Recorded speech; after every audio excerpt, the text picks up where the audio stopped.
So a Russian cybersecurity team, Kaspersky, recently found a new data stealing malware in certain apps on the Google Play and App Store. And the worst part is, this malware specifically targets crypto users.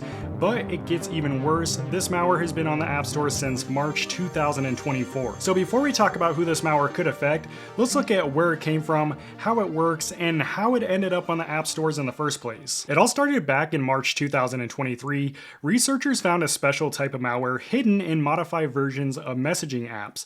This malware scanned the victim's photo gallery, looking for images that could contain crypto wallet seed phrases. This early version of the malware targeted both Android and Windows users and was spread through unofficial sources, so people were probably downloading apps from random websites. It wasn't until later in 2024 when a similar version of this malware called SparkCat appeared on the App Stores. But this version of the malware affected even more people because it targeted both Android and iOS users who downloaded apps from official sources like Google Play and the App Store. Unfortunately, this isn't the first time malware has appeared in the App Stores. There have been malicious copies of popular apps found, including fake crypto wallet apps that steal your seed phrase when you enter it into the app. On the Google Play Store alone, there have been more than 200 malicious apps found, totaling over 8 million downloads. But SparkCat is even more sophisticated than previous malwares. It's the first known malware on app stores to use optical recognition and machine learning to scan images on your device.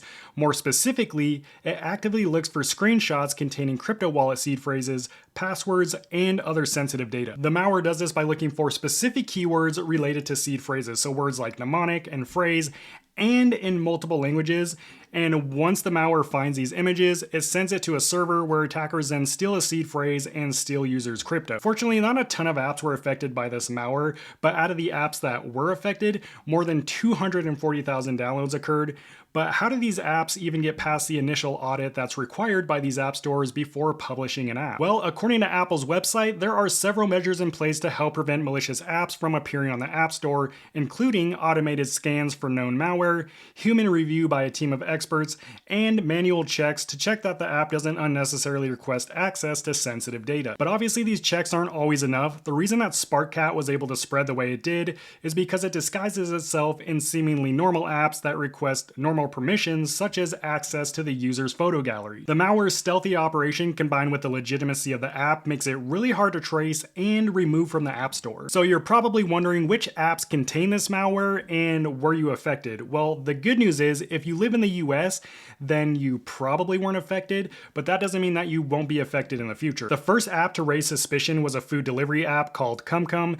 This app was available for download on both Google Play and the App Store. It had been downloaded more than 10,000 times before it was flagged malicious. Unfortunately, Tangem isn't the only app they found with SparkCat. They also discovered a number of additional unrelated apps that contain the same malware. As of now, Kaspersky isn't able to verify whether the infection is a result of a supply chain attack or if the malware was placed in the apps deliberately by their developers, because some of these apps seem like legitimate apps such as the food delivery service. But other apps point towards the malware being more deliberate. For example, several of the AI-featured messaging apps that contain the malware were created by the same developer, and what are the odds that a single developer on the App Store is being targeted? In total, Kaspersky found more than 25 infected apps that were installed over 242,000 times, and some of them even remained accessible on Google Play after reporting their concerns to Google. As of now, the SparkCat malware seems to target users in Europe and Asia, but that doesn't mean that it can't affect users in other parts of the world as well. Besides, SparkCat isn't the only threat that's out there. Hackers are running a bunch of different types of attacks specifically targeted at crypto users. Take the North Korean hacker Blue Nora, for example.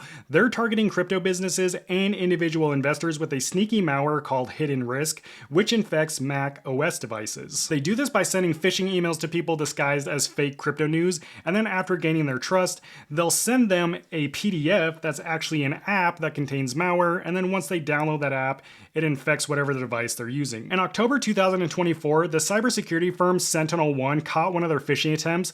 The hacker sent out a fake PDF called Hidden Risk Behind New Surge of Bitcoin Price. It looked like a PDF, but was actually a Swift app signed with a real Apple developer ID.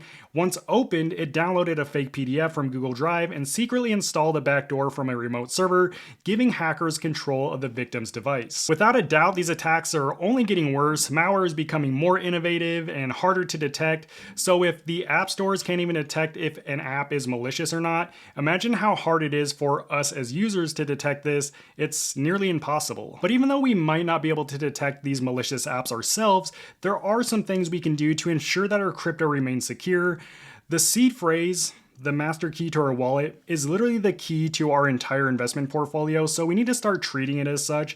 So keeping your seed phrase stored in a cloud or on your device, like in your image gallery, is one of the worst things you can do. So if your seed phrase is currently stored online or on any internet connected device like your phone or computer, there are some things you need to do to ensure that your crypto remains safe. Step number 1, write down a physical copy of your seed phrase, then immediately delete it from your device or from wherever you're storing it online. Step number 2, from here you have a couple options. Option 1, if you're confident you haven't clicked on anything sketchy that could have exposed your seed phrase, just store that physical copy somewhere secure like an at-home safe.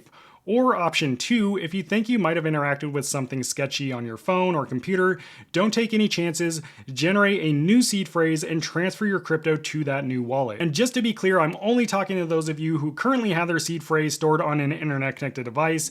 If you have your seed phrase stored on something like a hardware wallet and physically written down, this does not apply to you. That said, writing down your seed phrase on a piece of paper is not a good long-term storage solution. Even if you store that piece of paper in a fireproof safe and that safe has to withstand a fire, it's going to get extremely hot in there and will still burn up that piece of paper. That's why I use a metal seed phrase plate like this one from Keystone. It's waterproof, fireproof, and corrosion resistant, and I'll drop a link to this exact one down in the description along with the discount code, or you can find other ones on Amazon. Something else you might want to do for general security is go through the apps on your phone and double check what permissions you've granted each one.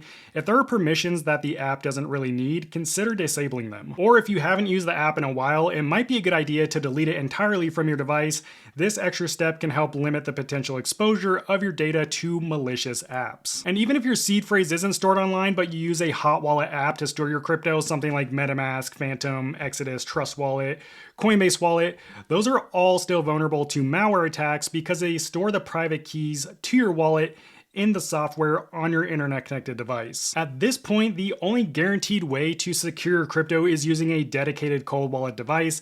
These devices ensure that your keys are kept offline in a secure environment, away from both remote and physical attacks. Now, if you're new to cold wallets, I answer 20 of the most important questions about these devices in this next video, or if you're familiar with them, I share 6 of my favorite cold wallets in this video. Thanks for watching, God bless, peace out.